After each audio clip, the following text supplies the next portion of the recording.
지금의 어떤 매도나 이런 것들은 사실 좀 의미가 없다라고 볼 수 있는 거죠. 안녕하세요. 오늘 다날 한번 살펴볼 거고요. 개인적인 관점에서의 기본적 기술적 흐름에 대해서 이야기를 한번 해보도록 할게요. 참고 영상으로 봐주시고, 오늘은 8월 17일 화요일 2시 40분을 지나가고 있어요. 오늘 4% 넘는 이런 이제 하락을 보여주고 있는데, 비단 이 다날의 종목 자체의 어떤 문제로 인한 하락은 아니다라고 이야기를 해볼 수 있을 것 같고요. 오늘도 시장이 좀 폭탄을 맞았다, 이런 이제 표현을 써봐야 될 것 같은데, 지난주부터 시작된 외인들의 매도가 오늘도 이어지고 있는 상황이죠.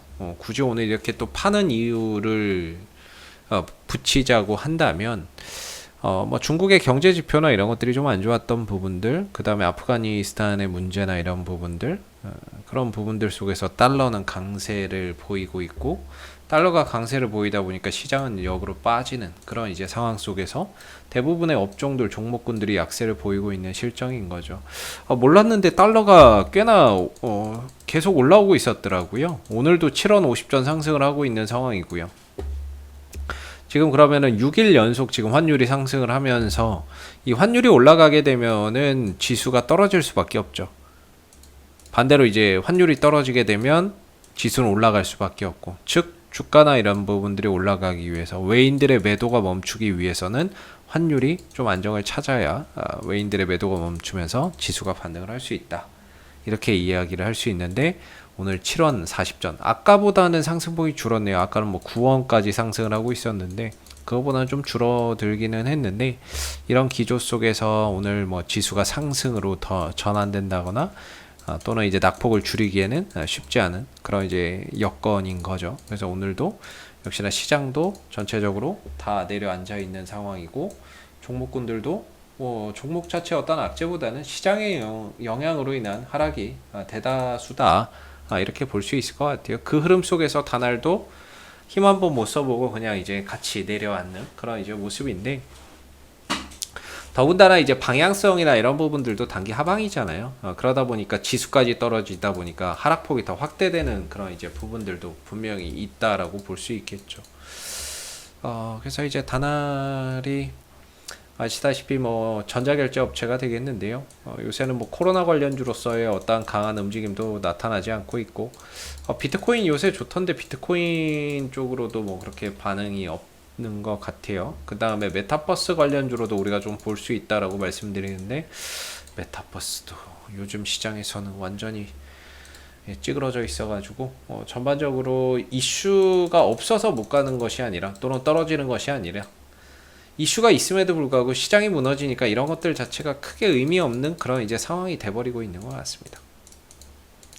그래서 다시 어느 정도 좀 시장이 안정을 좀 찾아줘야 주가나 이런 부분들이 자연스럽게 또 반등이나 이런 부분들이 만들어질 수 있을 거라고 보는데, 현재 다날의 이런 등락에는 일단 핵심이 거래량이 없습니다.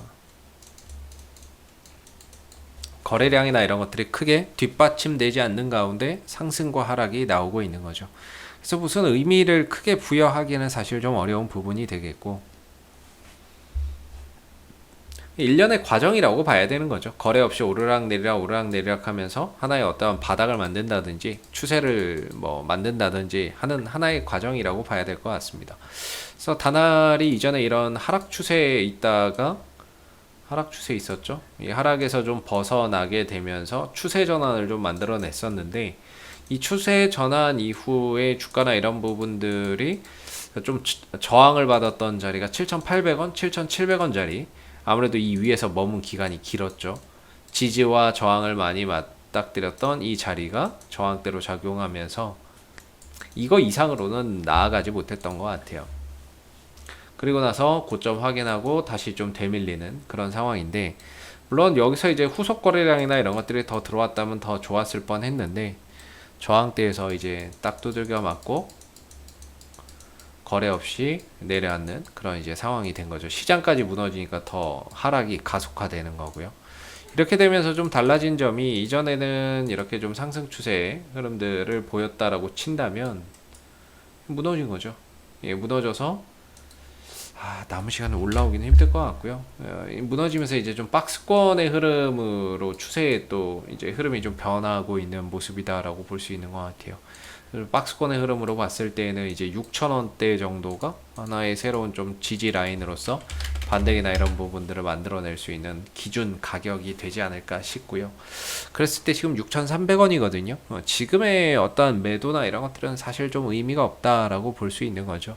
물론 오늘 6,300원대까지 내려왔고 많이 떨어졌지만 저점 또는 바닥을 확인하기 위해서는 조금 더 내려올 수 있습니다. 한 6,000원 정도까지 더 이제 주가에 추가적인 조정이 나올 수는 있다고 쳐도 그래도 6,000원대에서는 자연스럽게 또 회복하는 그런 과정을 우리가 또 볼 수 있는 거죠. 그랬을 때 지금은 이걸 박스권으로 봤을 때 하단에 가까운 모습이고 하단에서는 좀 반등이나 이런 부분들을 기대해 볼 수 있기 때문에 오히려 이 부분들에 가까워진다면 매도나 이런 것들보다는 약간 좀 매수의 관점으로 봐야 되는 부분들, 반등을 기대하고 좀 매수나 이런 부분들을 들어갈 수 있는 그런 이제 영역이라고 볼 수가 있는 거겠죠.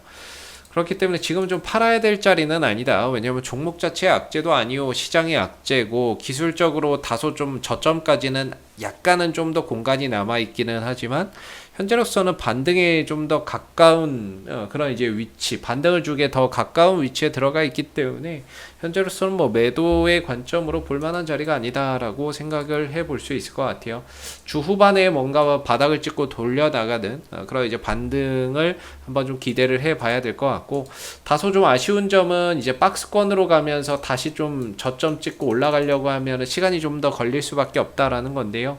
다시 올라간다라고 했을 때는 역시나 7,700원, 7,800원 자리가 저항대이자 기술적인 이런 저항대가 되겠죠. 저항대이자 갈 때마다 막히는 그런 자리가 될 텐데 이 구간을 뚫어내려면 역시나 강한 거래량이 필요합니다. 그러면서 아니면 새로운 모멘텀이 장착이 된다거나 이런 것들이 좀 생긴다거나 하지 않고서는 이 구간을 좀 넘어서기가 쉽지는 않겠죠. 그래서 당분간은 계속해서 좀 박스권 플레이 속에서 본다라고 했을 때 현재로서는 좀 반등을 기대해보고 추후에 7,700원, 7,800원에 좀 가까워지면은 역시나 이제 비중 조절이나 현금 확보 이런 차원에서 조금 대응이나 이런 부분들을 가져가야 되지 않을까 싶습니다. 물론 이 전에 들어왔었던 외국 그 기관들 다날의 수급에서는 이제 연기금도 들어왔었고 투신도 들어왔었는데요. 얘네들도 다 물렸죠 뭐. 예, 이때 들어왔던 연기금들 아직 나가지 않고 있는데 7월 26일 날 들어오고 나가지 않고 있는데 물렸고요. 투신들도 이때 50만 주 들어오고 10만 주 나가면서 44만 주. 그 다음에 3만 주 들어오고 47만 주, 50만 주에서 다시 3만 주 뱉어내고 뭐 이래저래 했는데 물렸죠. 예. 투신도 물리고 연기금도 물렸습니다. 오늘도 뭐 역시나 이제 손절을 치면서 빠져나가고 있기는 한데 지난주도 손절, 오늘도 좀 손절을 하면서 투신 쪽에서는 매도를 하고 있는데 그래도 좀 물려 있는 상태입니다. 예, 물려 있고 손실을 보고 있는 상태인 거고. 근데 이제 연기금은 끄떡도 안 하고 있는 상황이죠. 뭐 장기적으로 들어왔는지. 그래서 자연스럽게 뭐 이 구간에서 다시 또 반등이나 이런 부분들 한번 기대해 봐야 될 것 같고 오늘은 뭐 투신도 연기금도 뭐 외국인도 수급적인 부분에서 저가 매수에 동참하는 것이 아니라 오히려 같이 팔기 바쁘기 때문에 오늘도 조금 뭔가 낙폭을 줄이기에도 좀 버거울 것 같고 내일도 조금 더 하방에 대한 압력이나 이런 부분들이 좀 더 더해질 수 있다라는 그런 좀 생각이 드네요. 그러나 6,000원대를 좀 지켜내는 범위 내에서 다시 한번 반등을 조심스럽게 좀 기대해 볼 수 있는 부분들이 아직까지는 남아 있기 때문에 주 후반에 반등 한번 기대해 보시면 좋을 것 같고요. 이상 AP투자연구소 이세훈 전략팀장이었고요. 구독과 좋아요도 한번 부탁드리도록 하겠습니다. 감사합니다. 그리고 네이버에서 AP투자연구소를 검색하시면 웹사이트 상단에 AP투자연구소 홈페이지 링크가 나옵니다. 클릭하시게 되면 AP투자연구소 홈페이지로 접속하실 수가 있는데요. 가운데 무료 추천 종목 카테고리에 2021년 무료 추천 종목을 클릭하시게 되면 소장님께서 매일매일 국내외 시황에 대한 실시간 브리핑과 함께 댓글로 무료 추천 종목을 제공해 드리고 있습니다. 하나 눌러서 들어가 보게 되면요. 댓글 리딩은 아침 7시 36분부터 시작이 되었고요. 간밤에 있었던 미 증시에 대한 상승, 하락에 대한 이유도 댓글로서 이렇게 시황을 쭉 적어 드리고 있습니다. 그리고 9시가 되면 무료 추천 종목이 나오게 되는데요. 무료 추천 종목의 종목명, 그 다음 매수가, 1차 목표가, 손절가가 함께 제시가 됩니다. 추천 종목에 대해서는 장중에 상승하면 상승하는 대로 대응을 잡아드리고 있고요. 또 하락하게 되면 그 하락한 부분에 대해서도 대응을 잡아드리고 있으니까 무료 추천 종목이 필요하신 분들은 많은 도움 받아가시면 좋겠고요. 또 하나 이제 저희가 테마주 검색기라고 하는 무료 어플리케이션을 개발을 해서 배포를 하고 있는데 누구나 무료로 사용이 가능한 어플이 되겠습니다. 이 어플 같은 경우에는 시장의 어떤 주도 테마라든지 당일 강세를 보이는 테마라든지 이런 부분들을 한눈에 파악할 수 있게끔 만들어주는 어플리케이션이기 때문에 다운받아서 활용하시면은 여러분들 주식 매매하는 데 많은 도움 되실 거라 생각합니다. 감사합니다.